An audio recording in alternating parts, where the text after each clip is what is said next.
అదే RTV app వార్తల్ని క్షణాల్లో చదివే అవకాశం ఉంటుంది. ఒక న్యూస్ పేపర్, ఒక టెలివిజన్ ఛానల్ మీ చేతుల్లో ఎప్పుడూ ఉంటాయి. తెలుగుదేశం పార్టీ రాష్ట్ర అధికార ప్రతినిధి ఆనవ వెంకటరమణారెడ్డి ప్రస్తుతం మనతో ఉన్నారు. రాష్ట్రంలో విజయసాయిరెడ్డి మీద జరుగుతున్న దుమారం మీద ఆయన మాట్లాడేందుకు మనతో ఉన్నారు. ఎంతో మాట్లాడండి. చెప్పండి, అసలు విజయసాయిరెడ్డి మీద ఒక వైరల్ అవుతుంది వీడియోస్ ఎక్కడ చూసినా. అసలు ఏం జరిగిందంట? ఎక్కడంటే ఆడ గోకితే వైరల్ అవుద్ది కదా, కాకుండా ఉంటుందా? వద్దురా నాయన గోకొద్దంటే ఎండు గోకుతాడు.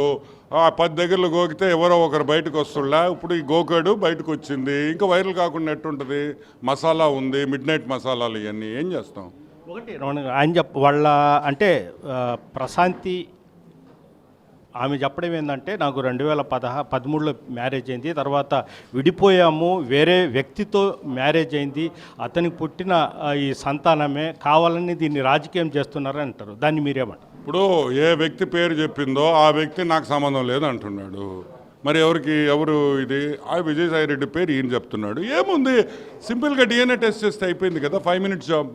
దీనికి ఇంత మిస్టరీ, ఇంత వైరల్ కావాల్సిన అవసరం ఏముంది? ఇప్పుడు సుదర్శన్ రెడ్డి అనే వ్యక్తి పేరు ఆమె చెప్పింది. ఆయన ఏమంటున్నాడు? నేను DNA టెస్ట్కి రెడీ అంటున్నాడు. Vijayasai Reddy can do the same thing. పెద్ద విషయం ఏముంది? అంటే తప్పు చేస్తేనే కదా, భయపెడితేనే కదా రారు DNA టెస్ట్కి. DNA టెస్ట్కి ఇచ్చి దానికి ఆయన స్పీకర్ దగ్గరికి పోయి ఆయన స్పీకర్కి ప్రివిలేజ్డ్ మోషన్ ఎందుకు? ఇవన్నీ టైం వేస్ట్ ఎందుకు? పార్లమెంట్ ఏదో పోతే కొంచెం యూస్ఫుల్ థింగ్స్ డిస్కస్ చేయొచ్చు కదా, ఈ పిచ్చి ప్రివిలేజ్ మోషన్ల కన్నా. కరెక్టే కదా? పార్లమెంట్ అనేది is there to discuss other things, not the private lives of MPs. So DNA టెస్ట్కి ఒప్పుకుంటే అయిపోయింది, వాడికి పెద్ద విషయం ఏముంది?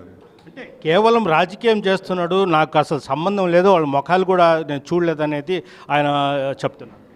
గోకి దొరికినోడు మాట్లాడే ప్రతి మాట అదేనయ్యా, నాకు సంబంధం లేదు, నేను చూడలేదు. నేను అడిగా ఒక క్వశ్చను, కొలంబియాకి ఆయన అడుగుతున్నాడు మదన్ మోహన్, కొలంబియాకి వెళ్ళాడు, ఎవరితో వెళ్ళాడో చెప్పమను, ప్రూఫ్ చూపిమను. నేను అడగటంలే. These are not my allegations, these are allegations made by the father of by the actual husband. So I'm no way connected. I'm only asking what he he's I'm only reiterating what he he's asked. అదేవిధంగా అంటే విజయసాయిరెడ్డి వాళ్ళ ఇంటికి పోయినట్టు, ఒక కార్యక్రమాల్లో కూడా పాల్గొన్నట్టు కొన్ని videos, photos కూడా ఉన్నాయి.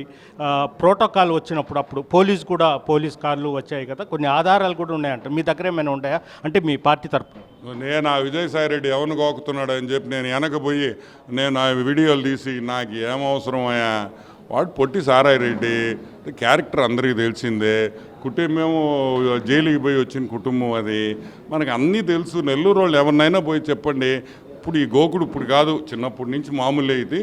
సో నేనేమంటానంటే, ఇవన్నీ ప్రూఫ్లు ఉన్నాయా? ఒకటే. ఇప్పుడు అలిగేషన్ చేసింది నేను కాదు, నువ్వు కాదు, చేసింది వాళ్ళ భర్త ఏమంటున్నాడు? You are the father. నేను ఫాదర్ కాదో, నేను తండ్రిని కాదో అంటున్నాడు. ఇప్పుడు ఎవరు నమ్మాలా? అది బయటకు రావాలంటే ఎట్ట కావాలా? DNA రావాలా? దాంట్లో థర్డ్ పర్సన్ సుదర్శన్ రెడ్డి ఓపెన్గా నేను DNA టెస్ట్కి రెడీ అంటున్నాడు. ఈయన ఎందుకు భయపడుతున్నాడు? నిన్న అంత సుదీర్ఘ ప్రెస్ మీట్కి మాట్లాడాడు కదా, అందరిని తిట్టాడు కదా, ప్రెస్ వాళ్ళని అందరినీ. ఏం DNA గురించి మాట్లాడలేదా? ఇప్పుడు సుదర్శన్ మగోడు డైరెక్ట్గా చెప్పాడు, ఐఎమ్ రెడీ ఫర్ DNA అని. Finished, over story. So benefit of doubt ఎవరికి? సుదర్శన్ రెడ్డికి, ఎందుకంటే ఒప్పుకున్నాడు కాబట్టి. Simple as that. అంటే ఆయన నెల్లూరు వాసి కాబట్టి ఆయన గురించి మీకు ఏమైనా తెలుసా? అంటే ఆయన బిహేవింగ్, ఆయన చాలా బాగా డీసెంట్గా మాట్లాడతాడు. అంటే మామూలుగా వాళ్ళు ఇప్పుడు జగన్ కూడా మనమంతా జగన్ గారు అంటాం, ఏరా జగన్ అంటాడు. అంటే వాళ్ళ భాష అంతే. అది వాళ్ళంతా వరే గిరే తురే అనుకుంటుంటారు. ప్రసన్న కూడా వరే గిరే అన్నాడు కదా, ఆయన ఏమి ఏరా అన్నాడు. వాళ్ళ భాష అంతే. అలాగే అంటే నా మీద తప్పుడు ఒకటి ఇంకోటి కూడా గుర్తుపెట్టుకోండి, చార్టర్డ్ అకౌంటెంట్గా Chennai ICFI Indian institute of chartered accountancy ఉంది, వాళ్ళే ఈడు పనికిరాడు, ఈయన్ని తొలగించండి చార్టర్డ్ అకౌంటెంట్గా అంటే ఆయన నిరంజన్ రెడ్డిని పట్టుకొని హైకోర్టులో పోయి స్టే ఆర్డర్ తెచ్చుకున్న వ్యక్తి. వాళ్ళే చెన్నై వాళ్ళు. ఇప్పుడు మామూలుగా మాకు అరమోళ్ళు ఏంటంటే వాళ్ళు భలే గట్టిగా ఉంటారని వాళ్ళే భయపడ్డారు ఈయన చూసి. మనమెంత అరమోళ్లే ఇతను చూసి భయపడ్డారు, తమిళియన్స్. వీడు మామూలు లోడు కాదురా, మనకు చెడ్డ పేరు తెస్తున్నాడని అర్థమయ్యే వాడిని తరం కొట్టాలని చూశారు. ఇంకా వాడి పూజకి పనికిరాని పువ్వు వదిలే వేస్ట్ అయిపోయింది సినిమా. అంటే డిమాండ్ చేస్తున్నారా అంటే బెయిల్ రద్దు చేయమని? చేయాలి కదా. ఇప్పుడు నరికేస్తా, చంపేస్తా, అంతు చూస్తా, తొక్కేస్తా, బొక్కలో చేస్తానని ప్రెస్ వాళ్ళని అందరినీ, మీడియా ఛానల్ హౌజెస్ ఓనర్స్ని అందరిని నువ్వు అంటుంటే is it not bail violation of the bail condition? ఇప్పుడు బెయిల్కు కండిషనల్ బెయిల్లో వచ్చినప్పుడు దానికి కొన్ని మార్గదర్శకాలు ఉంటాయి. 1, 2, 3, 4 ఇది చేయకూడదు, ఇది చేయకూడదు, ఎవరిని బెదిరించకూడదు, అవన్నీ. నువ్వు డైరెక్ట్గా బెదిరిస్తున్నప్పుడు వయలేషన్ ఆఫ్ ద బెయిలే కదా అది.